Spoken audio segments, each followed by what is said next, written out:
자, 그러면 계속해서 이제 사회적 자본이라고 되어 있는 77페이지 같이 볼게요. 사회적 자본.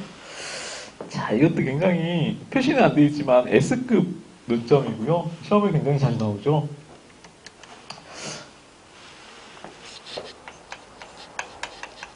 자, 사회적 자본. 경제학에서는 자본이라는 용어를 쓸 때 그냥 그것만 의미하는 거잖아요. 인적 자원 아니면은 물적 자원 이런 것들만 이제 흔히들 자본이라고 표현을 한단 말이에요. 자, 근데 사회적이라는 표현이 붙은 사회적 자본은 그러면 뭐냐 이런 내용들을 같이 정리해 볼게요. 자, 개념 있죠. 1번에 사회적 자본이란 인적 물적 자원과는 구분되는 개념으로 되어 있죠. 인적 물적 자원은 아니라는 거예요. 자, 그럼 뭐냐면은 사회 구성원들이 공동의 문제를 적극적으로 해결하는데 참여하는 사회의 조건이나 특징을 얘기한다라는 거예요. 자, 사회 구성원들이 자신들의 문제에 대해서 자발적으로 참여하는 사회의 조건이라는 게 사회적 자본의 개념이에요. 자, 되게 추상적이죠? 자, 이건 뭐냐면 딱 한마디로 명확하게 정의를 내릴 수는 없지만 자, 사회 구성원들이 자신들의 의사를 개진해서 스스로 참여해서 어떤 문제를 적극적으로 해결하려는 어떤 행동, 자세, 내지는 마인드, 이런 태도, 이런 것들을 그냥 뭉뚱그려서 하나의 사회적 자본으로 자본이 형성되어 있다 이렇게 본다는 거죠. 자, 그래서 이거 눈에 막 보이는 인적 자원이나 물적 자원 같은 것은 아니지만 이런 사회적인 토대가 형성되어 있으면은 사람들이 다 알아서 시민들이 자발적으로 참여를 해서 문제를 적극적으로 해결하려고 노력을 하더라. 자, 이런 어떤 사회의 하나의 조건이나 전제 같은 것들을 사회적 자본이라고 한다는 거예요. 자, 사회적 자본이라는 게 잘 형성이 되어 있으면 시민단체나 NGO 같은 것들이 잘 만들어지겠어요? 만들어지지 않겠어요? 잘 만들어지죠. 적극적으로 구성원들이 참여해서 문제를 해결하려고 노력하니까. 자, 그래서 NGO가 잘 만들어지고 잘 운영되기 위한 어떤 사회적 조건 같은 것들을 사회적 자본 이렇게 표현을 한다는 거예요. 자, 그래서 밑에 그걸 좀 더 이제 풀어서 설명을 하는 거죠. 사회적 조건이란 상호 간의 신뢰가 있으면서 사람들 간의 호혜주의, 서로 간의 어떤 혜택이나 은혜를 주고받으면서 그 다음에 협력적 네트워크를 통해서 친사회적으로 적극적으로 참여하는 것을 다 뭉뚱그려서 표현을 하는 것. 그게 좋은 거 다 있는 거야. 그러니까 굉장히 좋은 거예요. 사회적 자본이라는 거는 모든 좋은 표현들의 어떤 집합이야, 집합. 자, 그래서 이런 것들이 다 포함되어 있는 거를 우리 사회적 자본이라는 하나의 이제 용어로 표현을 해놨다는 거죠. 집약시켜 놓은 거. 자, 그래서 사회적 자본이라는 거 그러면은 개인이 갖고 있는 배타적인 소유권이 아니라 참여자들, 네트워크의 참여자들의 어떤 공동 소유 자산 같은 개념이다. 이렇게 보는 거예요. 그리고 얘는 다른 자원이랑 다르게 사용할수록 계속 소모되고 없어지는 것이 아니라 시간이 가면 갈수록 점차 신뢰가 싹트고 호혜주의가 싹터서 점차 증가하는 형태를 보인다. 라는 것도 사회적 자본이 이제 다른 물적, 인적 자원과 다르게 소비되지 않고 증가하는 형태를 보인다는 게 사회적 자본의 특징이라는 거죠. 이해되시죠? 자, 그래서 이거는 그냥 이 표현들을 뭐 다 기억하실 필요가 전혀 없고요. 이런 측면에서 본 자본의 개념, 자본이라고 이렇게 표현을 해놓은 하나의 어떤 사회적 전반적인 조건이나 형태 이런 것들을 얘기하는 거예요. 자, 그 다음에 사회적 자본은 밑에 4번에 보시면은 개인의 행동을 촉진하는 역할을 수행한다. 이거 맞죠? 당연히 맞는 내용이고. 자, 그 다음에 밑에 보시면은 사회 자본은 사회적 관계에서 거래 비용을 감소시켜주는 기능을 수행한다. 라는 내용 있죠. 이거는 무슨 말일까요? 거래 비용을 감소시켜주는 역할을 한다. 알아봐니까. 이 사람들 간에는, 구성원들 간에는 뭐가 있어요? 신뢰. 상호 간에, 상호 신뢰가 있단 말이야. 그래서 예를 들어서 뭐,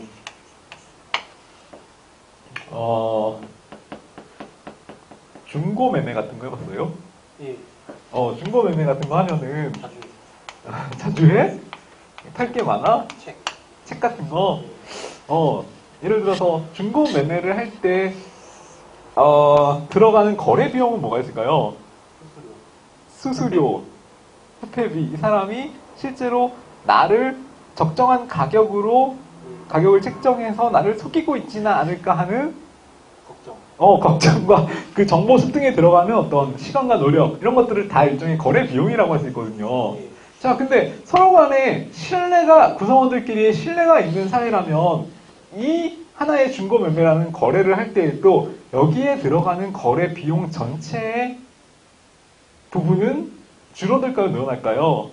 줄어들겠지. 서로 간에 신뢰가 있기 때문에 믿고 맡겨서 거래를 해도 충분히 내가 손해를 보지 않을 거라는 신뢰를 갖고 거래를 한단 말이에요. 그래서 거래 비용을 대폭 낮출 수 있는 효과가 있는 거예요. 사회적 자본이 잘 구축되어 있다면. 자, 그런 효과가 있다는 거죠. 자, 그래서 특징을 다시 정리하면은 구성원들이 서로 상호 신뢰를 가지고 참여해서 문제를 적극적으로 해결할 수 있는 사회적 조건을 통칭 사회적 자본이라고 표현을 하는데, 사회적 자본이라는 건 다른 물적 자원과는 다르게 쓰면 쓸수록 소비되는 것이 아니라 써도 오히려 더 증가하는 형태를 보인다. 특징을 보인다. 그 다음에 사회적 자본이라는 것은 상호 신뢰를 조건으로 하기 때문에 특히 사회의 거래 비용을 대폭 감소시켜주는 효과가 있다. 라는 내용까지 정리하시면 돼요. 자, 그래서 그 내용이 이제 3번, 4번에 정리되어 있는 내용이고요. 거래 비용을 감소시켜주는 기능을 수행한다. 라는 거. 자, 그 다음에 이 사회적 자본이라는 거는 시기적으로는 언제부터 더 각광받는 개념이겠어요? 현대사회, 특히 이 거버넌스는 언제 이후에? 90년대 이후에 특히 네트워크적인 거버넌스라는 개념이 각광을 받기 시작하면서 시민의 참여 비중이 굉장히 높아졌죠. 시민과 정부와 기업이 협력해서 협치하는 형태가 현대의 이제 네트워크적인 거버넌스에서의 공공 서비스 생산과 제공의 방식이잖아요. 자, 그래서 이때부터 1990년대 네트워크 거버넌스 이후로 점차 더욱더 각광을 받는 게 사회적 자본이라는 개념이다. 라는 거를 기억을 해주시면 돼요. 자, 이거는 이제 이런 특징들이 시험에 간혹 등장할 때가 있어요. 그래서 쭉 정리해 주시면 되고, 용어적으로 어려운 거는 뭐 거래 비용을 낮추는 효과가 있다. 라든지 호혜주의, 상호 간의 상호 신뢰, 뭐 이런 표현들이 들어가면은 이거는 이제 사회적 자본을 표현하는 사회적 자본의 특징들인 거니까 그걸 잘 기억을 해두시면 되고, 그 다음에 쓰면 쓸수록 감소되거나 소모되지 않고 증가되는 형태를 보인다. 1990년대 네트워크 거버넌스가 각광을 받으면서 함께 그 중요성이 더욱더 강조되고 있는 개념이다. 라고 정리를 하시면 되죠. 어렵진 않아요. 자, 넘어가시고. 사회적 자본의 속성 있죠. 속성. 자, 그 속성이라는 거 어떤 특징이 있느냐? 특징과 관련된 내용인 거고, 그 다음에 3번에 보시면은 사회적 자본은 어떤 문제점이나 한계가 있는가? 라는 내용인데, 자, 이거는 이제 질문으로 나올 수 있어요. 그래서 항목들을 좀 확인하는 차원에서 좀 읽고 넘어가도록 합시다. 사회적 자본의 주요 속성 되어 있죠. 속성. 자, 어떤 속성이 있느냐? 이건 자발적이에요? 강제적이에요? 자발적인 속성. 자발적 네트워크가 존재한다라는 거고요. 자, 이들 개인들 간에는 사회적 자본 안에 속해 있는 구성원들끼리는 수직적인 관계예요? 수평적인 관계예요? 그래서 이런 표현들만 기억하시면 돼요.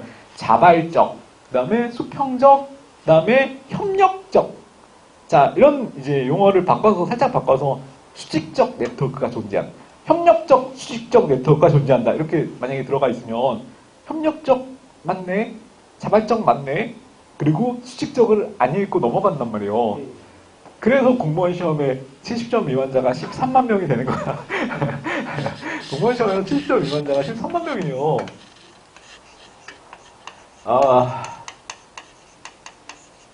자, 70점은 근데 제가 생각할 때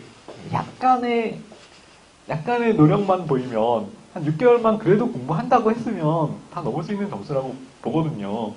영어가 부족하면은 좀 시간이 더 걸릴 수는 있겠지만 어쨌든 그래서 실질적인 경쟁률은 80점 이상 맞는 사람들끼리의 경쟁인 거야. 그러니까 실 경쟁률이라고 하잖아요. 예. 실 경쟁률은 그래서 항상 3대1, 4대1 뭐 이렇게 예. 이 안에서의 경쟁이기 때문에 그 막 30만 명을 접수했어, 몇만 명이 접수했어, 뭐 이런 거에 전혀 신경 쓸 필요가 없어요. 아시겠지만. 자, 그래서 어쨌든 그걸 기억해 두시면 되고, 그리고 나중에 합격자, 불합격자는 사실 한 문제, 두 문제 차이예요. 그래서 한두 문제 차이를 누가 잘 이제 더 맞추느냐 못 맞추느냐의 차이인데, 사실 그래서 뭐가 중요하겠어요? 기본 실력 플러스 운빨이 굉장히 중요한 시험이에요. 공무원 시험은 특히 객관식이기 때문에. 그래서 운을 내 것으로 만들기 위해서 착하게 살고 어디 가서 괜히 잘해놔야겠네. 쓸데없이 종교 있어요? 예? 종교 있어? 아니요. 종교 없고 뭐 있으면은 기도도 하고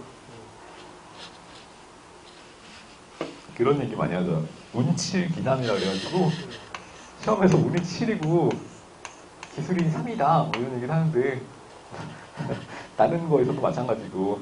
근데 아무튼 그만큼 운의 요소가 중요하기 때문에 딱 유독 그런 때가 있어요. 이 시험에서 유독 나한테 운이 따라주는 때가 있어. 근데 재밌는 건 뭐냐면은 딱 그런 해에는 뭘 찍어도 맞춰.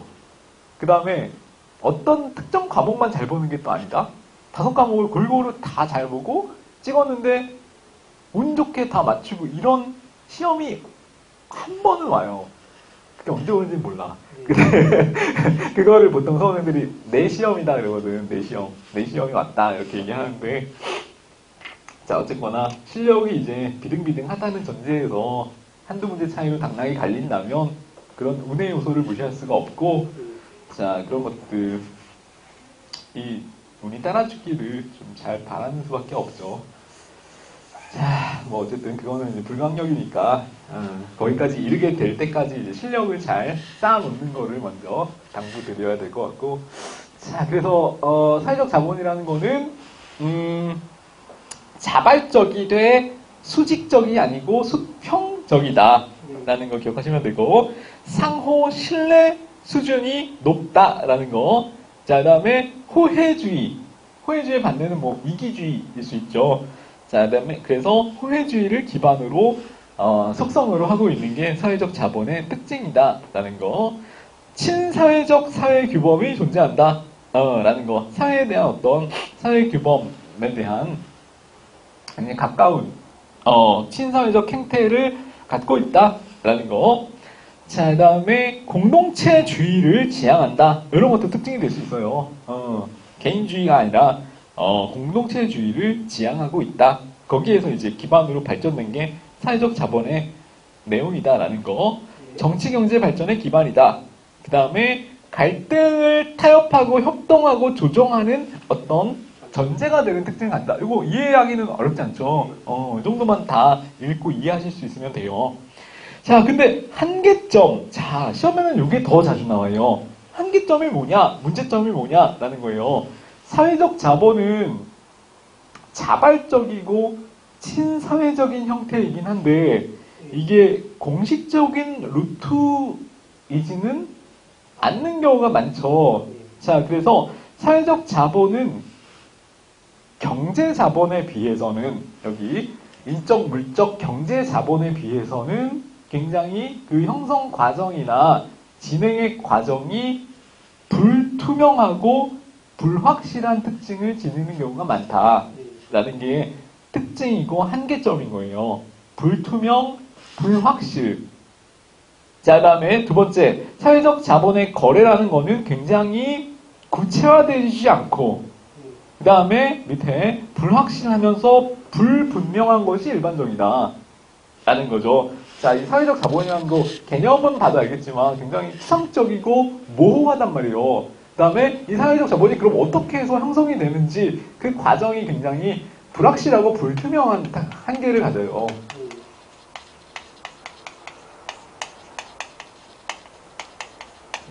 자, 불확실하고 불투명한 특징, 그 다음에 불분명한 것이 일반적이라는 특징을 갖는다는 거죠. 자, 그 다음에 3번에 보시면은, 자, 사회적 자본이라는 거는, 그 구성원들 집단끼리의 어떤 상호 신뢰잖아요. 자, 이거는 그 구성원들 집단 안에서는 굉장히 신뢰감이 생겨서 호혜주의가 발생될 수 있지만, 그러면은 그 집단 밖의 사람들의 입장에서 생각해보면 이건 어떤 거예요? 굉장히 폐쇄적인 형태일 수 있어요. 자, 폐쇄적인 형태일 수 있기 때문에 자, 제한된 신뢰로 인한 연고 네트워크, 연고주의에 기반한 네트워크일 수 있다는 거죠. 연고주의에 기반한 네트워크일 수 있고 집단 결속력을 주는 데는 도움을 줄 수 있지만 다른 대외적인 관계에서는 굉장히 폐쇄적인 그런 어떤 형태를 보일 수 있다는 거죠. 자, 그래서 이게 이제 사회적 자본의 특징이자 문제점인 거예요. 자, 그 다음에 또 시험에 많이 나오는 용어 중에 하나가 거기 4번에 동조성을 요구하면서 동조성을 요구하는 게 사회적 자본의 어떤 특징이자 한계점이라는 건데요. 자, 동조성은 뭐예요? 동조성은 이런 거예요. 아, 우리 집단 안에 소속되어 있는 우리들끼리는 서로 같은 의견을 가지고 같은 행동을 해야 된다. 라고 끊임없이 이제 들어오는 조직 내부의 어떤 압력, 이런 것들을 이제 동조성이라고 그래요. 자, 그래서 이 안에 있는 사람들끼리는 다른 선택의 여지가 없는 거야. 그냥 이 사람들끼리 이 집단 안에서 자신들은 이 집단의 상호 신뢰를 더 증진시키기 위해서 이들과 같은 행동을 하면서 같은 태도를 보일 수밖에 없어. 그거를 뭐라 그런다? 동조성이라고 한다. 그래서 오히려 뭐 다른 태도를 보이거나 다른 생각을 갖고 있으면은 이 집단에서 불이익을 받을 수 있고 따돌림을 당할 수 있고 이런 형태 같은 태도나 행동을 보이기를 강요하는 습성, 그게 이제 동조성의 폐해라고 할 수 있다는 거죠. 자, 동조성을 요구하면서 개인의 행동이나 사적 선택을 제약하려고 한다, 끊임없이. 자, 그게 사회적 자본의 폐해이자 문제점인 거예요. 자, 그 다음에 사회적 자본이라는 것은 단기간에 한꺼번에 이루어지지가 않는 거죠. 그렇기 때문에 형성 과정도 불확실하지만 형성의 시간도 굉장히 장기에 걸쳐서 이루어진다는 거예요. 그래서 하루아침에 이루어지기 어려운 장기에 걸쳐서 형성되는 속성 내지는 문제점을 갖고 있다라는 게 사회적 자본의 특성이자 한계. 자, 그래서 요 용어들 있죠. 이런 것들만 잘 기억을 하시면 시험에 등장을 해도 충분히 풀어내실 수가 있고요. 거래 비용을 낮추는 효과가 있다라든지. 하지만 단점으로 불확실하고 불투명한 문제점을 갖는다, 태단을 갖는다라는 거. 그 다음에 끊임없이 조직 내부에서 동조성의 행태를 요구하기 때문에 그 안에서 동조적이지 않은 행태를 보이는 사람들의 의사결정의 자유나 행동의 자유를 제약할 우려가 있다라는 거. 그 다음에 조직 내부 아니고 외부에 대한 관계에서는 굉장히 폐쇄적이면서 배타적인 형태를 보이고 있다라는 게 사회적 자본의 특징이자 한계점인 거죠.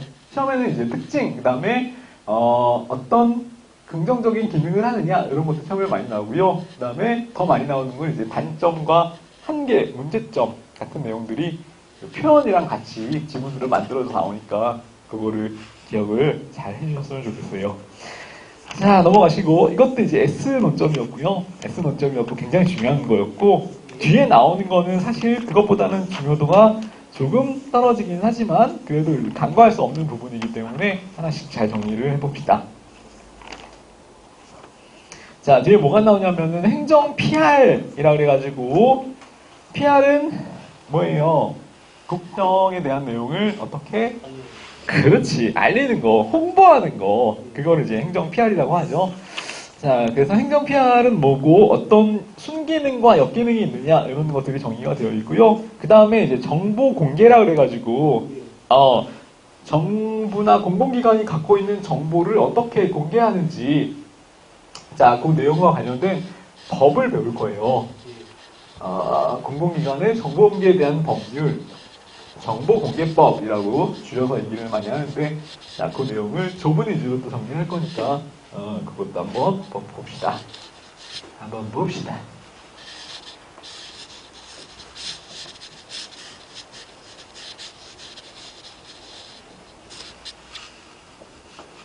정부 기능이 팽창한다는 이론을 주장한 5개의 이론을 생각나는 대로 말해보시오.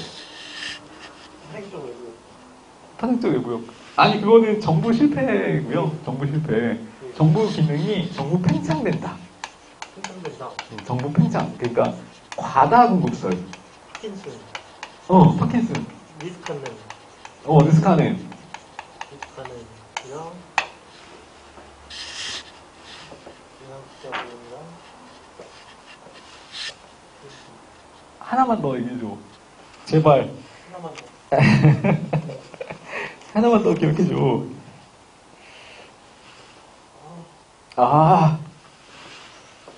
자, 시간을 드릴게. 10초 드릴게.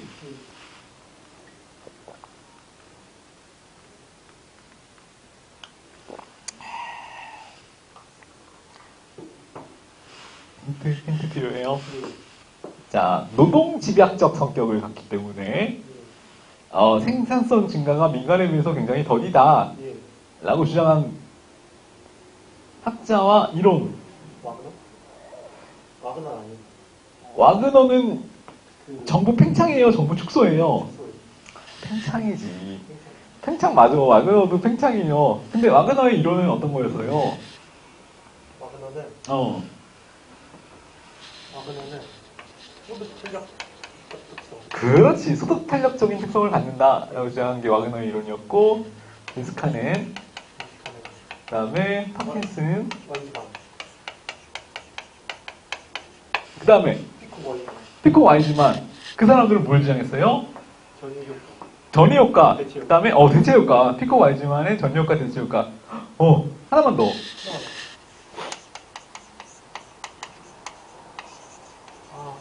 이름 특이했는데? 보물은 아니고. 보물은 아니고.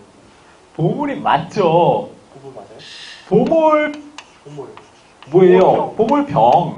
보물병은 어떤 것 때문에 발생되는 병이다? 보물은 아까 얘기했잖아. 정부 부분은 민간이랑 다르게 기술집약적이지 않고 노동집약적. 노동집약적이기 때문에 정부 부분의 생산성 증가가 굉장히 더딘 디지즈에 걸려있다. 그걸 주장한 학자가 보몰. 그래서 합쳐서 보몰병. 얘기를 했죠? 5개. 흔적은 남아있어. 흔적은 남아있는데 점차 눈에 띄게 줄어드는 그걸 확인할 수 있어. 대충 알겠다. 놀랍네. 경력이 이게 언제 지식이 없어지는지를 대충 눈으로 확인할 수가 있네. 실시간으로 확인할 수가 있네. 거품 가져가지고. 거품이 맥주 거품처럼 맥주 거품 같은 지식이야. 생각보다 되게 빨리 없어지는구나. 과거는 가서 안 물어볼 거니까 상관없어. 그래, 알았어. 내가 충분히 이거를 염두에 두고 차차 이제 반복을 수업 중간중간에 시켜드릴게. 자, 어쨌든 아마 일반적인 속도라고 생각해요. 다른 사람도 마찬가지일 거야. 그렇게 믿는 게 낫겠죠. 자, 어쨌든 정보 공개랑 행정 PR 할 거예요. 이 부분 같이 봅시다. 이것도 시험에 이제 B급이라고 되어 있지만 안 나오지 않는 거예요. 당연히 나오기 때문에 다 간과할 수 없어요. 자, 행정 PR은 먼저 홍보하는 거죠. 홍보하는 활동. 그거를 행정 PR이라고 하고요. 행정 PR. 자, 특징. 개념부터 먼저 봅시다. 행정 PR의 개념 1번에 나와 있는 내용. 자, 이거는 읽어보시면 어려운 부분은 없어요. 공중의 동의와 정부 정책이나 사업이 어떤 걸 하고 있는지에 대한 공중의 동의와 협조를 얻기 위해서 하는 적극적이고 계획적인 활동이다 라고 정의를 내릴 수가 있고요. 적극적이라는 거는 뭐냐면은 행정 PR은 알려주는 거잖아요. 알려주는 거. 자, 근데 정부 시민들이 궁금해하거나 요구해서 알려주는 게 아니라 가만히 있는 시민한테 그냥 우리 이러이러한 일을 한다라고 알려주는 게 적극적인 의미의 PR이라는 거예요. 그래서 PR은 적극적이고 계획적인 활동. 그 다음에 정부가 국민한테 굳이 물어보지 않아도 알려주는 거. 그게 이제 행정 PR의 개념이에요. 자, 그 다음에 그래서 행정 PR은 어떤 특징을 갖느냐? 국민들과의 어떤 수평적이고 협력적 관계를 기초로 한다. 행정을 좀 이제 하셨으니까 아시겠지만, 눈치를 채셨겠지만, 수평적 그러면 항상 좋은 거예요. 좋은 거. 협력적, 수평적 그러면은 요새 들어서 강조되고 있는 좋은 거. 네트워크 거버넌스에 입각한 좋은 거. 수직적인 거는 옛날에 나왔던 안 좋은 거. 탈피해야 될 거, 버려야 될 거, 뭐 이런 것들이 수직적이에요. 그래서 행정 PR의 장점 뭐 이렇게 나오면은 좋은 거니까 수직적이 나오면 절대로 안 되고 틀린 거고 수평적인 게 맞는 거 이렇게 묶어서 기억을 하셔도 된다는 거죠. 눈치껏 이제 하실 수가 있어요. 자, 그 다음에 의무성. 이건 누구의 의무냐면은 자, 정부가 반드시 의무적으로 해야 되는 게 행정 PR이라는 거예요. 자, 왜? 국민들한테는 헌법적으로 보장된 알 권리라는 것이 있기 때문에 국민의 알 권리를 충족시키기 위해서 정부가 반드시 해야 되는 의무적인 활동, 그래서 의무성인 거예요. 그러니까 국민한테 의무가 주어진 게 아니고요. 정부한테 주어졌다는 의미예요. 그거 혼동하지 마시고. 자, 나머지는 국민의 이해와 수용의 추구, 이런 것들은 당연한 내용이고요. 계속성과 상호 교류성, 국민들과 계속 주고받는 관계에 있다. 상호 교류성, 계속성. 자, 그 계속성도, 상호 교류성도 마찬가지죠. 정부의 협력적이고 수평적인 게 결국 상호 교류성이잖아요. 만약에 편향성, 폐쇄성 이러면은 그것도 역시 나쁜 거고, 요즘 들어서 이제 버려야 될 나쁜 것들이고, 상호 교류성, 계속성 이런 것들은 요즘 들어서 각광받고 굉장히 좋은 거라는 의미인 거죠. 진실성, 교육성, 공익과의 합치 이런 것들 다 행정 PR의 어떤 장점들을 얘기하는 거고요. 자, 근데 밑에 옆에 보시면은 표로 내용이 정리가 되어 있죠. 행정 PR은 그럼 어떤 좋은 순기능이 있고 역기능이 있는가, 나쁜 점이 있는가라는 건데, 순기능은 그냥 읽어보세요. 다 좋은 것들을 그냥 써놓은 거야. 그래서 국민과의 협력이 증진된다든지, 알 권리가 충족된다든지, 정책 공익성, 객관성 확보. 자, 그래서 좋은 점들은 일단 다 순기능 안에 들어가 있는데요. 자, 행정 PR을 하면 나쁜 거는 그럼 뭘까요? 행정 PR 다 좋은 거 아니야? 나쁜 게 있어? 역기능.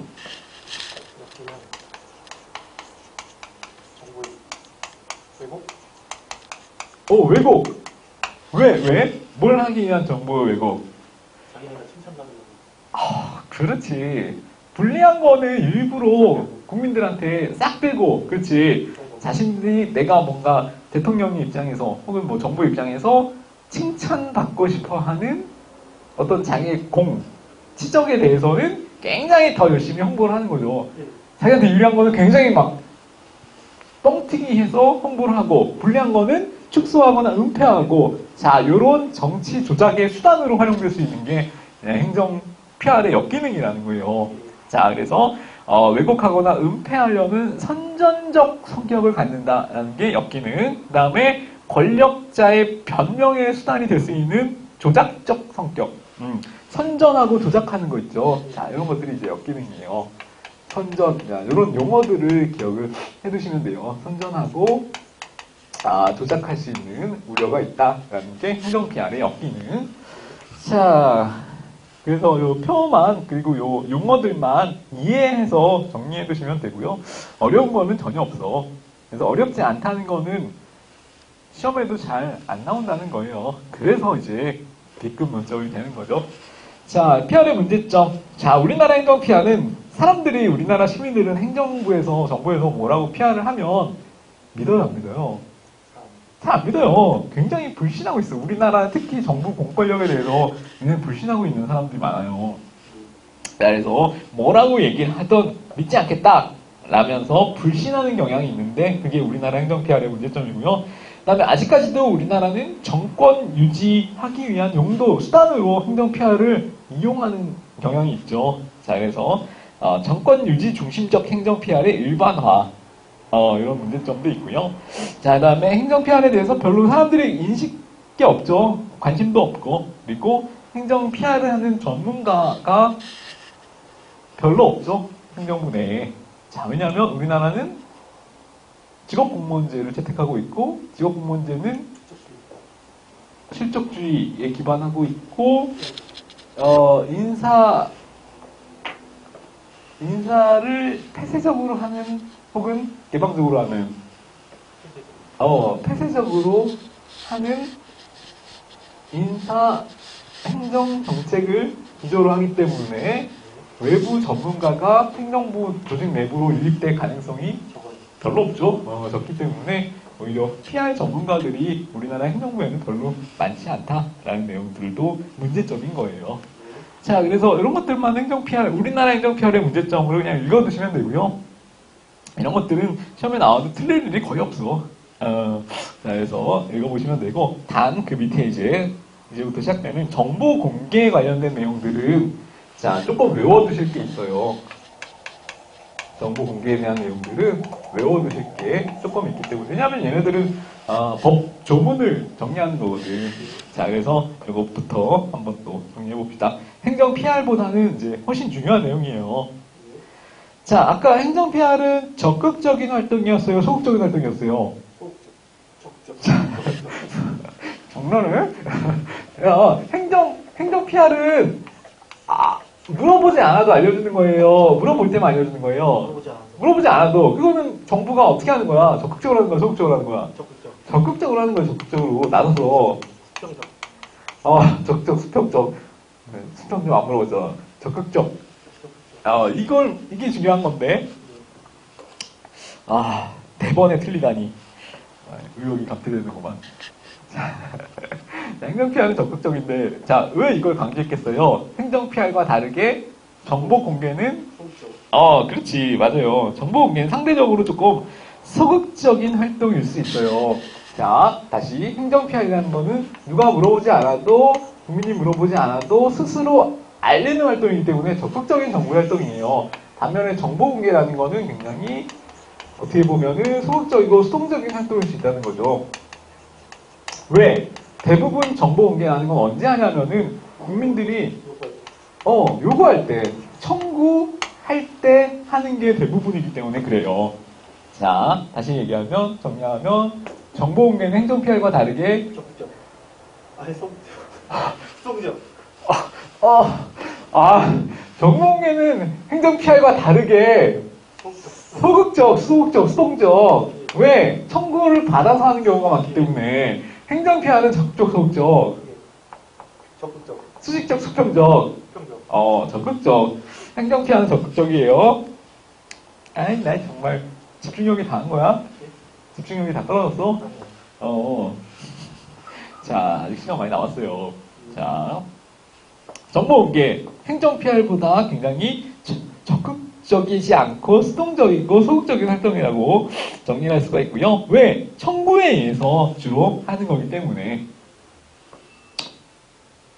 자, 그래서 그 특징을 잘 기억을 해두시면 되고요. 밑에 이 그림으로 그려져 있는 부분은 그거예요. 행정 PR은 가장 이제 대표적인 키워드가 행정 PR은 적극적이고 능동적인 공개를 추구한다라는 거. 반면에 정보 공개는 소극적이고 수동적인 공개를 추구한다. 사람이 되게 웃긴 게 뭔지 알아? 제가 한 번 틀린 거 있잖아. 한 번 틀리게 머릿속에 박힌 게 계속 남아있어. 그래서 행정 PR이 소극적이다 라고 만약에 틀렸잖아? 그러면 그 틀린 것만 기억한다? 그래서 나중에 시험에 나왔을 때, 인정 PR! 맞아! 소극적! 뭐 이렇게 생각할 수 있으니까. 절대 안 돼요. 적극적이에요. 자, 그래서, 조심하셔야 돼요. 사람은 굉장히 보수적이야, 보수주의야, 보수주의. 그래서, 보수주의는 시장에 대해서 신뢰하는 거예요, 불신하는 거예요? 실내. 그렇지. 국민의 인간감이, 경제인. 잘 기억하시네. 합리적으로 생각하는 경제인 인간관에 근거하고 있죠. 자, 좋아. 그건 좋아. 행정 피해는 어쨌든 적극적이고 능동적인 공개를 하는 거고, 정보 공개는 소극적이고 수동적인 공개, 수동적이라는 부분을 키워드로 잘 기억을 하시면 되고요. 자, 정보 공개 연역이 있는데 82페이지에 자, 쭉쭉 그래서 스웨덴에서 이제 제일 먼저 제정이 됐고요. 심지어는 1766년이에요. 너무 빠른 거야. 이렇게 정보가 투명하게 공개되어 있는 스웨덴 정부는 정말 좋군요. 자, 그 다음에 미국, 그 다음에 프랑스, 캐나다, 순인데요. 가장 끝까지 공개를 안 한 게 일본, 독일이에요. 일본, 독일. 그래서 굉장히 얘네들은 고압적이고 공권력이 강한 국가 중에 하나죠. 전범국? 대륙법계, 영미법계 중에 이렇게 나눌 때, 독일, 프랑스, 일본까지 해서 대륙법계잖아요. 우리나라도 일본 영향으로 대륙법계의 영향을 받았고. 자, 그래서 어쨌든 이 국가들이 가장 늦게 정보 공개 제도 법을 만들었다라는 걸 기억하시면 돼요. 그래서 얼마 안 됐어. 2006년이야, 2006년. 자, 불만 아니었어요. 가장 늦게 정보공개법 근거를 제정한 나라 이렇게 알고 계시면 돼요. 자, 스웨덴보다도 몇 년이야? 200년 가까이 200년이 넘게 늦게 만들어졌다는 거죠. 자, 그 다음에 독일. 그럼 우리나라는 어땠을까요? 우리나라는 법적 근거를 언제 만들었을까? 우리나라는 훨씬 저는 아니고요. 사실은 거의 일본이랑 비슷하게 만들었다고 보시면 돼요. 그래서 밑에 보시면은 우리나라는 중앙정부보다 앞서 원래 어디서 먼저 만들었냐면은 1992년에 청주시에서 조례로 먼저 만들었어요. 조례라는 거는 뭔지 아시죠? 조례라는 거는 어디에서 만드는 거예요? 우리 법은 국회에서 만들잖아. 그렇지. 지방의회에서 만들잖아. 그래서 청주시에서 먼저 조례로 정보공개에 대한 내용을 만들었다는 거예요. 자, 근데 사실 이때까지 법이 없었어. 법이 없었는데 지방의회에서 조례로 먼저 만들었어요. 그래서 이게 이제 나중에 이제 법이 없는데 어떻게 조례로 만드냐? 그래서 이 조례 위헌, 위법, 무효다.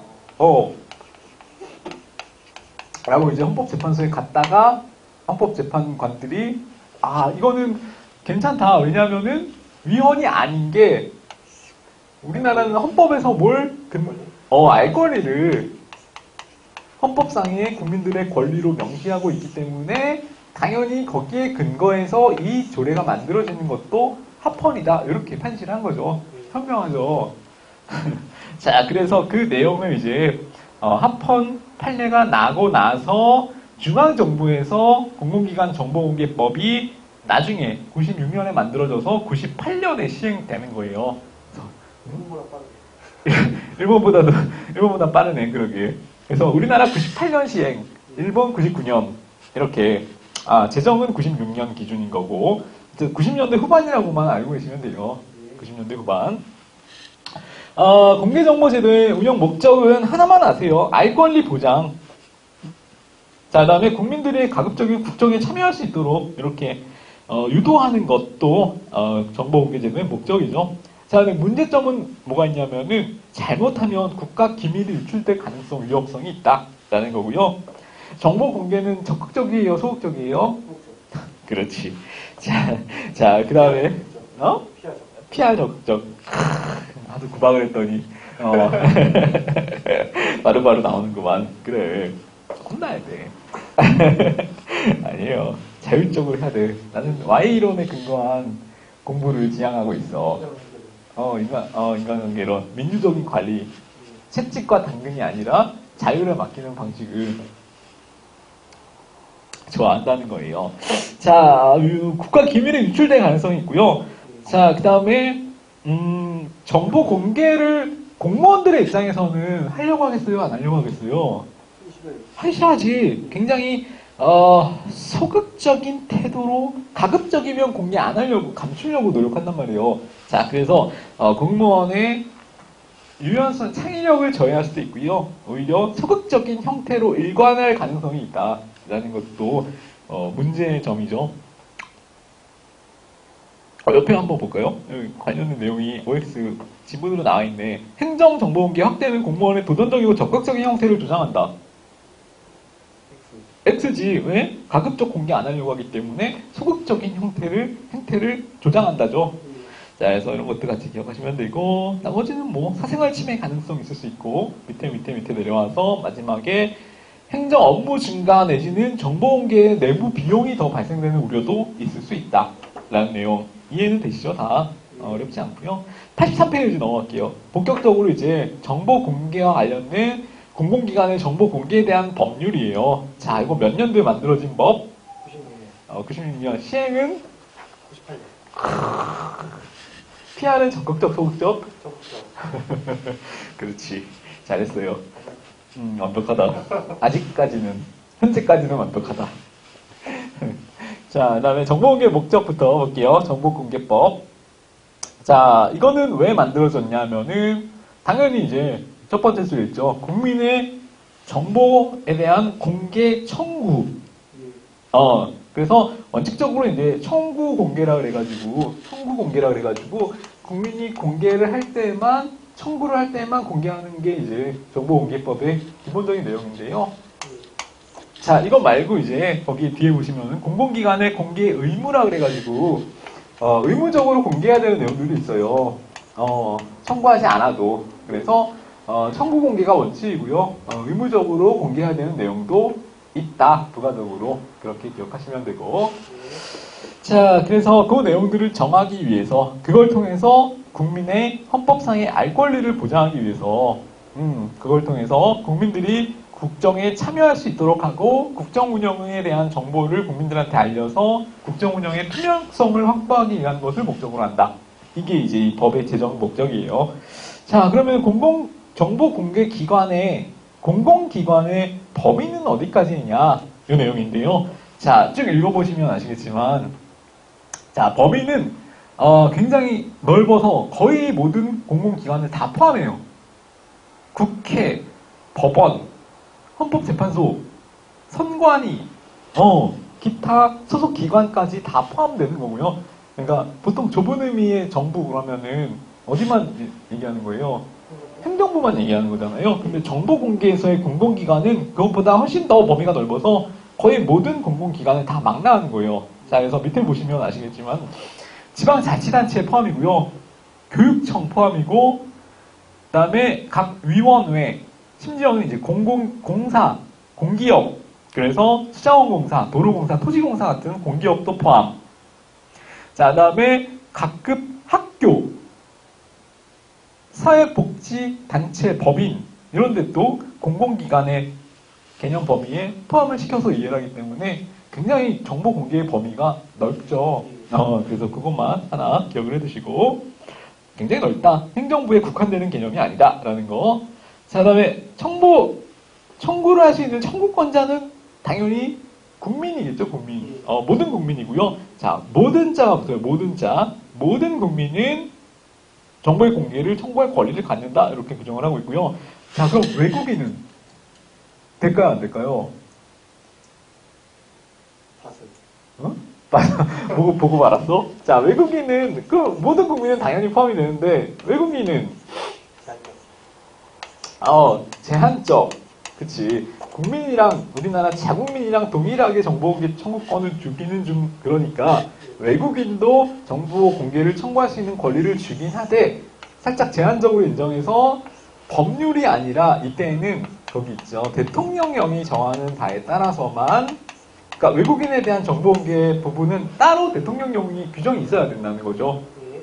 이 법에 근거해서 포괄적으로 인정되는 게 아니라 외국인은 제한적인데 반드시 대통령령에 근거가 있을 때에만 인정이 될 수 있다라는 거 기억하시면 되고, 자, 그래서 이것도 시험에 바꿀 수 있어요. 외국인의 정보 공개에 관한 법률은 정보 청구에 관해서는 법률로서 정하도록 한다. 이런 지문도 나온 적이 있는데 틀리죠. 자, 그 다음에 그러면 정보 공개라는 거는 어떻게 청구할 것인가? 청구 방법이에요. 청구 방법. 여기 보시면은 있죠. 정보 공개 청구서를 제출하거나 혹은 서면 아니고 말로써도 정보의 공개를 청구할 수 있다. 서면 플러스 구두 가능. 자, 두 가지 형태예요. 정보 공개 청구는 청구하는 형태가 청구서를 서면으로 제출하거나 아니면 말로써도 할 수 있으니까 구두도 가능. 이렇게 반드시 서면으로만 제출할 수 있다? X죠. 아니에요. 말로써도 제출할 수 있다. 자, 그래서 밑에 보시면은 청구 방법 있죠. 공공기관에 직접 출석, 제출, 우편, 팩스, 정보통신망을 이용한 방법 이런 것들이 있고요. 기본적인 내용들 있잖아요. 성명, 주민번호, 주소, 연락처 이런 것들 어떤 내용의 정보를 청구할 건지 그 내용이랑 어떤 방식으로 할 건지 그런 것들만 개략적으로 제출을 하면 된다는 거예요. 넘어가시고, 자, 정보공개의 종류 있죠. 청구 공개라는 거는 주민들의 어떤 청구를 받아서 하는 청구 공개가 있고요. 그 다음에 굳이 받지 않아도 공공기관이 알아서 자발적으로 하는 게 있는데 걔는 이제 의무 공개라고 하는 거예요. 여기 정보 공표라고 되어 있죠. 의무 공개, 정보 공표. 자, 그 내용들을 쭉 보시면 되고요. 자, 밑에 보시면은 다른 거는 볼 필요가 없고요. 7조에 1항에 1호 있죠. 1호. 그 내용하고요. 3호 내용 같이 밑줄 쳐져 있는 부분 보세요. 국민 생활에 매우 큰 영향을 미치는 정보. 자, 이거는 어떻게 한다? 공표한다. 뭐가 없더라도, 청구가 없더라도 자발적으로 알아서 공표해야 되는 거고요. 자, 그 다음에 3호에 보시면은 예산 집행과 관련된 사업 평가 결과와 관련된 내용들도 청구가 없더라도 의무적으로 공표해줘야 되는 거고. 자, 그래서 국민 생활에 큰 영향을 미치는 정보랑 영향력이 있는 정보랑 그 다음에 뭐와 관련된 정보? 예산과 관련된 정보는 청구가 없더라도 의무적으로 공개하는 것이 원칙. 됐죠? 됐죠? 외국인의 정보 공개는 어디에 의한다? 대통령령에 의한다. 자, 구두로는 가능, 불가능, 청구는 가능. 자, 그래서 그 내용을 기억하시면 돼요. 서면과 플러스 구두로도 가능. 청구 공개가 원칙인데 의무 공개도 있다. 의무 공개해야 되는 거는 국민 생활에 영향이 큰 사안에 대한 내용 정보와 예산과 관련된 내용 정보는 의무적으로 공개를 해야 된다. 라는 거죠. 자, 그 다음에 쭉 내려오시고 6번 공개 대상 정보의 종류는 쭉 한번 보세요. 도면, 문서, 전자문서 포함해서 테이프, 슬라이드 이런 매체에 대한 기록 이런 것들은 당연한 내용이고요.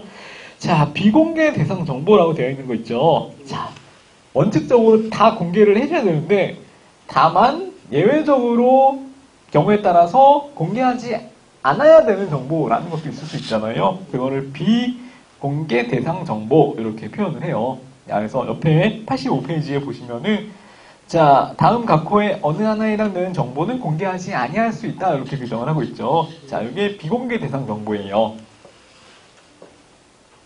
자, 쭉 보시면은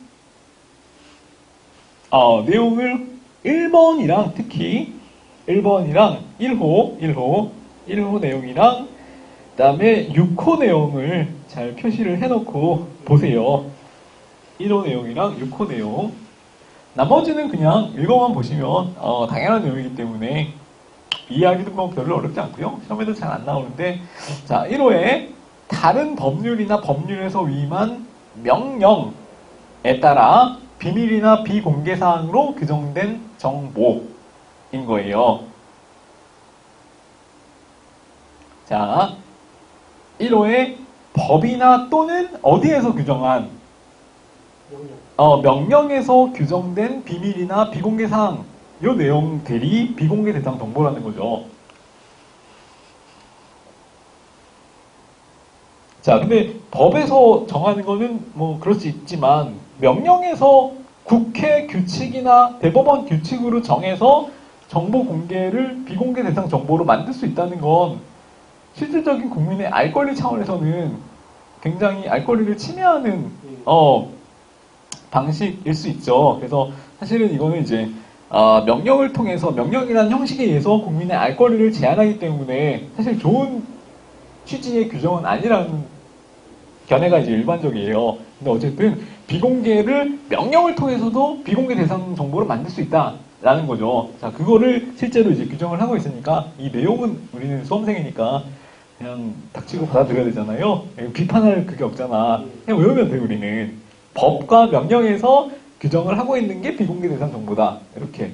이게 바뀌기 위해서 기억을 해야 된다. 되게 오랫동안 안 바뀌면 10년 가면 빨리 합격하면 돼. 자, 그 다음에 2, 3, 4, 5호는 뭐 당연한 내용이기 때문에 쭉 읽어보시면 되고 어렵지 않고.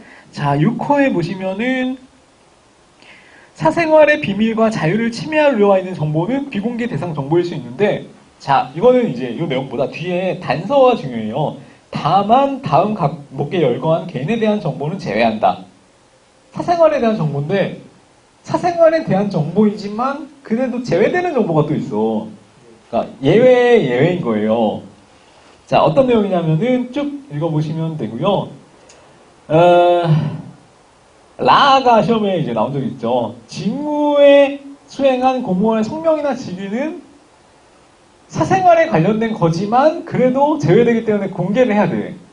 공무원 이름은 사생활일 수 있지만 공익 차원에서 공개를 해야 돼. 알 권리 차원에서. 그래서 당신 담당자 이름이 뭐야? 이렇게 물어보면 민원인이 저는 어디 부서에 수속되어 있는 누구입니다. 이렇게 얘기를 해줘야 된다는 거예요, 반드시. 미공개 대상 정보가 아니니까.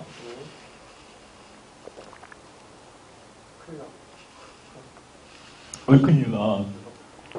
아니, 당연히 무섭지만, 무섭지. 당신 직책이 뭐야? 이름이 뭐야? 뭐 이렇게 물어본단 말이야. 화난 민원인들이. 그때. 서울 가면 연청으로 쏜다. 무서워. 그 민원의 불만을 품은 민원인이 뭐 이렇게 나오잖아. 뭐 구청에 근무하는 7급 공무원 이모 씨를 엽총으로 쏘아 살해를 기도했음. 하지만 그런 이제 위협이 있더라도 비공개 대상 정보이기 때문에 예외이기 때문에 반드시 공개를 해줘야 돼요. 공무원의 성명과 직위는 공익적 목적을 위해서 반드시 밝혀야 한다. 이 내용. 자, 그런 정도. 이 옆에 나와 있는 지방직 구분 문제도 그거예요. 우리나라의 뭐 정보공개 법률에 따르면은 수행한 공무원의 성명 직위는 공개할 수 없다. X죠. 얘는 당연히 예외적 공개 대상이기 때문에 공개할 수 있다. 이렇게 돼야 되고, 이 정도의 지문으로 쉽게 나오니까 어렵게 생각하지 마시고요. 자, 86페이지 보시면은, 자, 그러면은 정보 공개 여부는 어떻게 결정을 해야 되느냐, 언제까지 결정을 해야 되느냐, 이 내용이에요.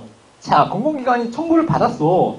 자, 그러면은 최대한 얼마까지 좀 기간을 줘서 공개를 해야 된다라고 이제 규정을 하고 있는 게 맞을까요? 그래도 내가 민원인 입장에서 다음날 바로 되면 좋겠지만 그래도 한 10일까지는 그래도 기다릴 법하죠. 내 정보 공개를 위해서, 내가 청구한 정보 공개를 위해서 10일 정도는 이 공공기관에서 공개할지 말지를 결정할 수 있게 기간을 좀 허락할 수 있잖아요. 그래서 일단은 원칙은 10일 안에 정보 공개를 할지 말지를 결정을 해야 돼. 자, 근데 부득이한 예외적인 사유가 있을 수 있잖아요. 자, 그때는 10일을 더 연장해서 줄 수도 있다. 이렇게 규정을 하고 있어요. 그래서 10 플러스 11. 그래서 최장 20일까지는 정보 공개할지 말지 여부를 결정을 해줘야 돼. 이거 숫자니까 시험에 나올 수 있어요. 바꿔서. 자, 그래서 10일 안에 공개 여부를 결정해야 되고요. 그래서 10자 동그라미 쳐놓고 기억을 하세요. 그 다음에 부득이한 사유가 있을 때는 10일 범위 안에서 연장 가능하고, 이렇게.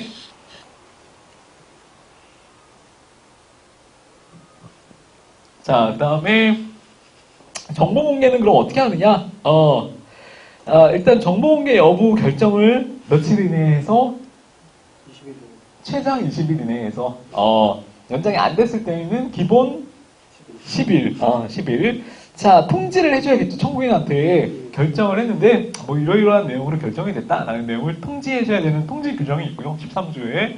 자, 그 다음에 전체 요구한 내용을 다 공개를 반드시 해줘야 되는 건 아니고 비공개 대상 정보가 섞여 있으면은 부분 공개라는 것도 가능해요. 그래서 부분 공개라는 것도 할 수 있고, 자, 그다음에 반드시 뭐 서면에 의한 경우 아니라도 전자적 공개 역시 가능하다.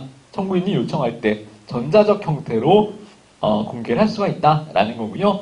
자, 시험에 많이 나오는 것 중에 또 하나가 있는데, 그러면은 정보 공개에 관한 비용이 들잖아요. 비용은 누가 부담하는 것이 원칙일까요? 청구인? 어떻게 났어요? 우리 왜 어서 들은 것 같아. 또 그렇지. 어느 공공기관이나 주민센터에 가서 가족관계 증명서를 발급받을 때도 청구인. 청구인이 돈을 내잖아. 수수료를 내잖아요. 자, 그래서 비용은 원칙적으로 청구인이, 정보를 청구한 청구인이 부담하는 것이 원칙이에요. 자, 요거 기억해 두시고. 자, 비용은 청구인이 부담하는 것이 원칙이다. 라는 거. 자, 그 다음에, 근데 정보 공개 여부에 대해서 10일 플러스 10일, 최장 20일 안에 결정을 하는데, 이 결정에 대해서 불복할 수 있는 절차도 있어야겠죠. 자, 그래서 나온 게 밑에 있는 이의 신청 절차예요. 자, 청구인이 공개를 안 하겠다. 이렇게 결정을 했어. 자, 그러면은 우리 민원이니까 화나잖아요. 그래서 여기에 대해서 이제 대항할 수 있는, 싸울 수 있는 권리가 있어야죠. 그게 이의 신청 권리예요. 자, 비공개나 부분 공개 결정에 대해서 불복이 있을 때는 자, 며칠 이내에 하냐면은 30일 안에 30일 안에, 자, 아까 통지서를 받았잖아요. 통지서를 받은 날로부터 30일 이내에, 30일 이내에.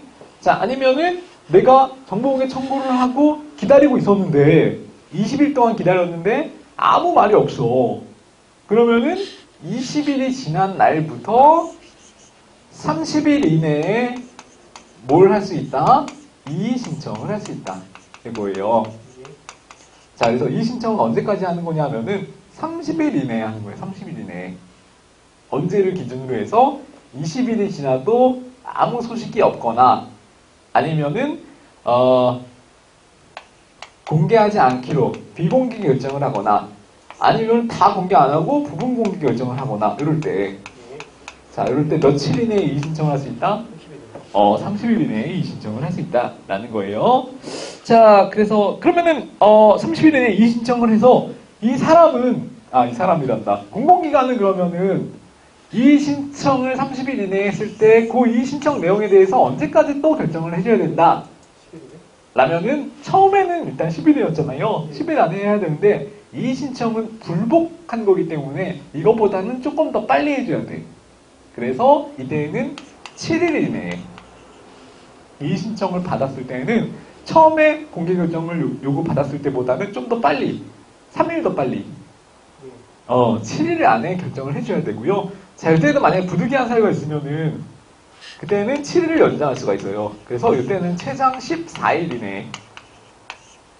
자, 이때는 10, 11, 11. 이때는 7, 14일. 이 신청은 며칠 안에? 30일 안에. 그래서 우리가 알아둬야 될 숫자는 이거예요. 10일, 30일, 7일. 이렇게. 77이기 때문에 그냥 14라고만 기억하시면 안 되고 7 플러스 7, 14 나눠서 기억하실 필요가 있어요. 자, 그래서 이 신청에 대해서는 공개 여부를 며칠 이내에? 이 신청 공개 여부는 7일. 7일 플러스 7일 총 14일. 이 신청은 언제까지 할 수 있다? 이 신청은 11일. 웃기고 있네. 30일이네. 처음에 공개 청구를 했을 때 결정은 며칠이네. 처음에는 10 플러스 7, 텐텐. 자, 그 다음에 행정심판과 소송과의 관계 있죠. 자, 이의신청이라는 거는 반드시 거쳐야만 행정소송을 제기할 수 있는 걸까요? 아니면은 행정소송을 거치기 위해서 반드시 거쳐야 되는 필수적인 절차는 아닐까요? 맞아요. 아니에요. 그래서 이 이의신청 절차라는 거는 반드시 거쳐야 될 필요는 없는, 이걸 뭐라 그래요? 아닌데? 행정법 배우잖아. 필요적 정치주의는 반드시 거쳐야 되는 정치 절차였죠. 필요적 정치주의의 반대말로서 임의적 정치주의라는 표현이 있잖아요. 있잖아. 행정법에 나왔잖아. 이것 때문에 바꿔서 사회로 바꿨지만, 자, 임의적 정치주의예요. 그래서 이의신청, 이것만 알면 돼. 이 표현 알아두면 좋고요. 이의신청 절차를 반드시 행정소송 제기하기 위해서 반드시 이의신청을 거칠 필요는 없다. 필수적인 절차는 아니다. 행정소송으로 가기 위한 필수적인 절차인 것은 아니다. 이의신청이. 자, 그 내용만 아시면 되고요. 그걸 임의적 정치주의라고 한다라는 내용도 같이 알아두시면 좋고. 자, 여기까지 되셨죠? 그래서 그 내용을 규정을 하고 있고요. 즉시 처리 가능한 정보의 공개, 뭐 이런 내용도 있는데, 이거 한번 읽어만 보시고. 자, 그 다음에 공개 대상 정보의 원문 공개.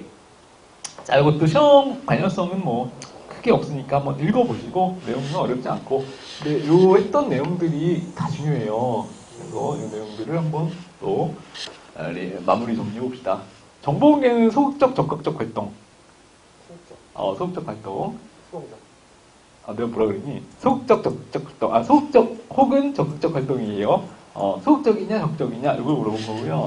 자, 그 다음에 얘는 반드시 청구를 받아서 하는 게 원칙이고, 그 다음에 경우에 따라서 영향력이 큰 혹은 예산과 관련된 거는 의무 공개에 그래서 반드시 공공기관이 의무적으로 공개를 해야 되는 내용이고, 자, 모든 국민은 정보공개법에 의해서 정보 공개를 청구할 수 있지만 외국인은 대통령령에 의할 때에만 그렇지 정보 공개를 청구할 수가 있고요. 청구의 방식은 서면으로만 가능하다.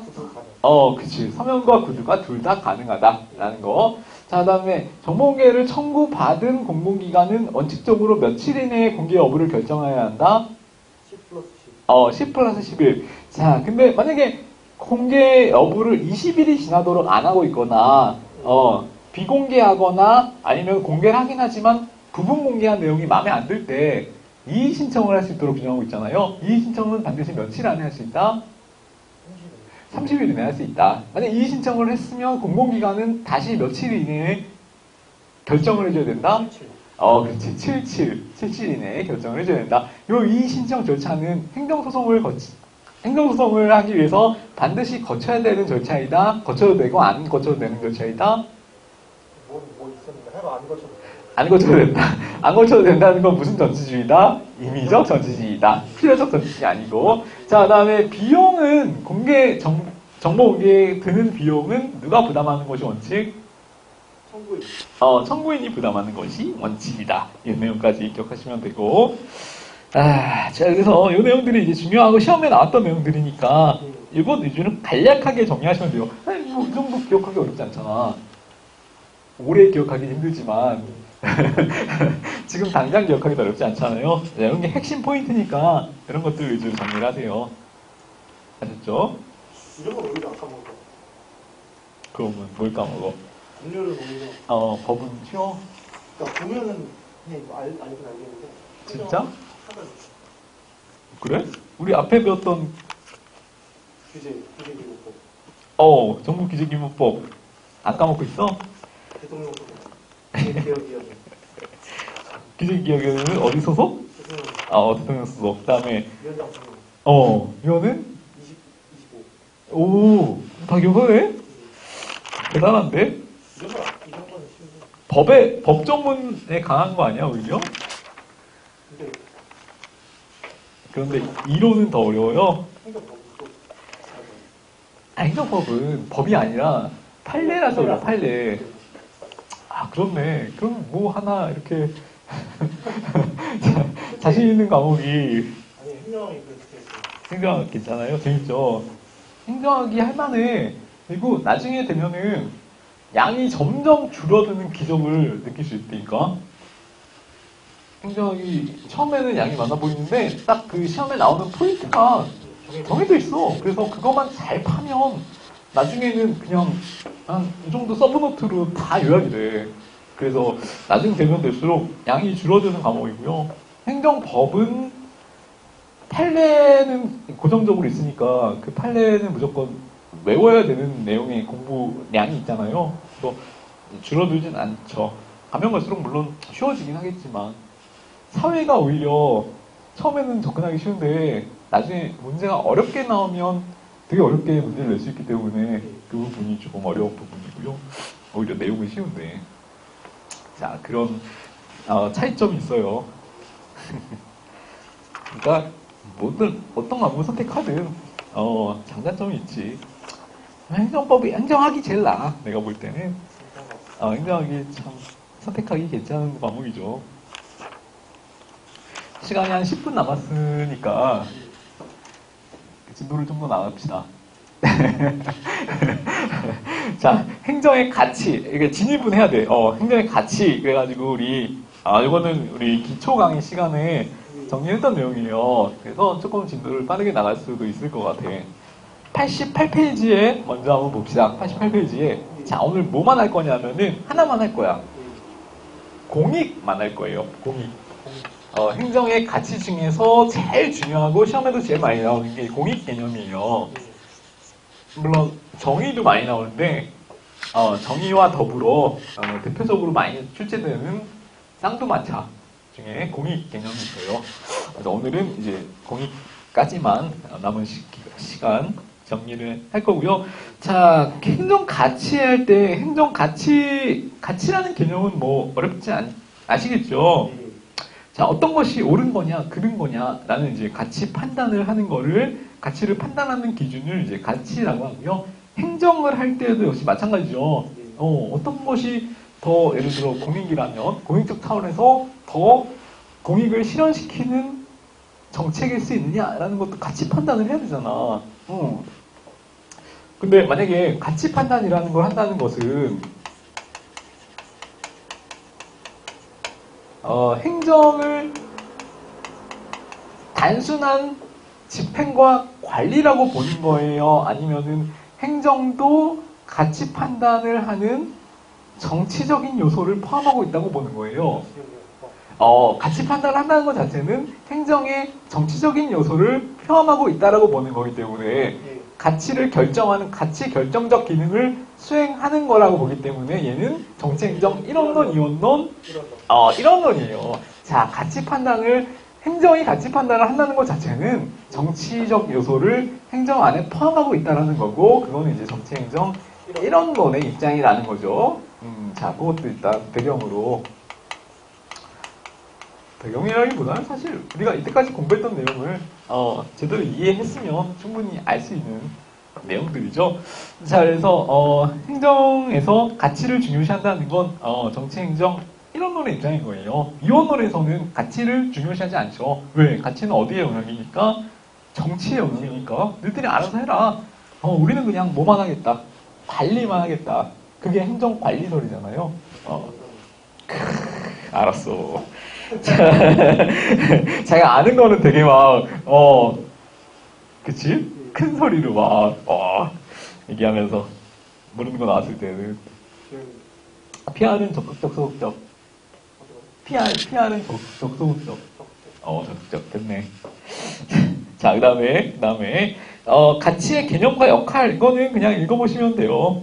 전혀 어렵지 않고요.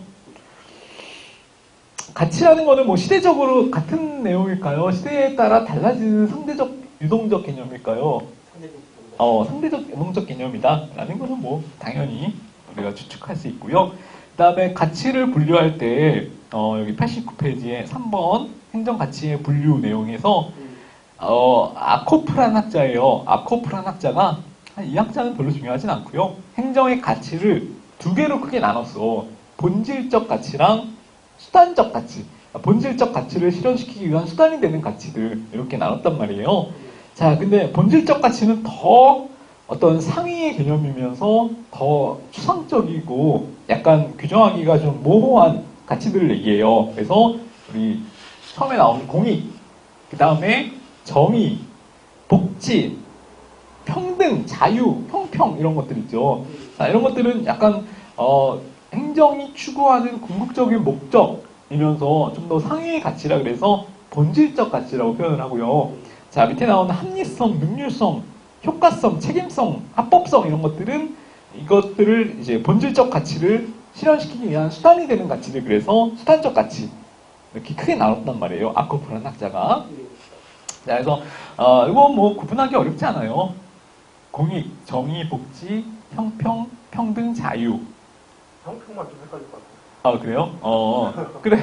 그러면 공정, 복지, 형평, 자유. 공정, 복지, 형평, 자유 이렇게만 기억하시면 되고, 그거 말고 나머지는 다 무슨 가치? 수단적 가치니까 그렇게 구분하시면 된다는 거죠. 자, 옆에 한번 볼까요, 그러면은? 헷갈린다고 했으니까. 행정 가치 중 수단적 가치에는 형평, 합리, 민주, 합법 등이 있다. X 왜? 형평. 그렇지. 형평은 뭐기 때문에? 본질적. 그렇지. 본질적 가치이기 때문에. 이렇게만 구분할 수 있으면 된다는 거죠. 형평을 그냥 본질적 가치다라고만 알아도 이런 질문 나왔을 때 충분히 곤란할 수 있죠. 어렵지 않아요. 자, 그 다음에 뭐 민주성과 생산성 이렇게 두 개로 크게 나눴을 때, 자, 행정은 민주성도 중요하고 능률성이나 생산성도 중요하죠. 자, 그래서 그 내용들을 크게 나눴을 때, 자, 어떤 내용이랑 같이 연결이 될 수 있느냐 이거예요.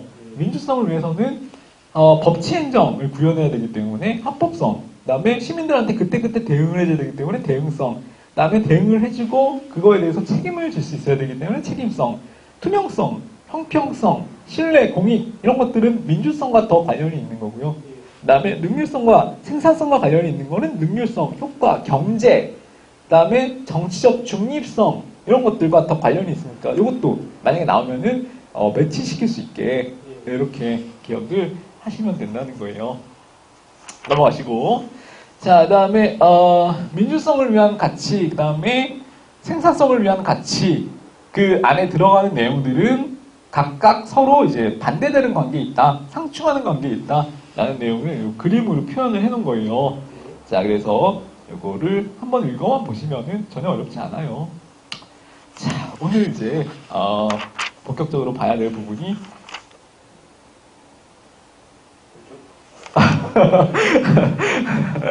다음 시간에 본격적으로 공익에 대한 이제 내용을 최소 20분 이상 설명해야 되기 때문에 다음 시간에 보는 게 나을 것 같고요. 자, 어쨌든 가치 판단을 하는 것, 그 중에서 본질적 가치 중에 가장 중요한 게 이제 공익이고요. 실제 가능성은 굉장히 높고 내용도 굉장히 중요하니까 잘 기억하시면 되고, 오늘 끝나기 전에 하나만 더 언급을 드릴게요. 공익을 보는 관점은 크게 두 가지가 있어요.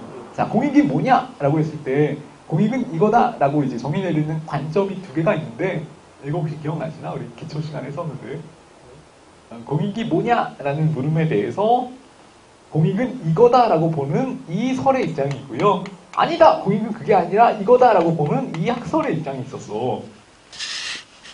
자, 오늘 이 개념까지만 언급드리고 마무리할게요. 생각 안 나면 안 끝나.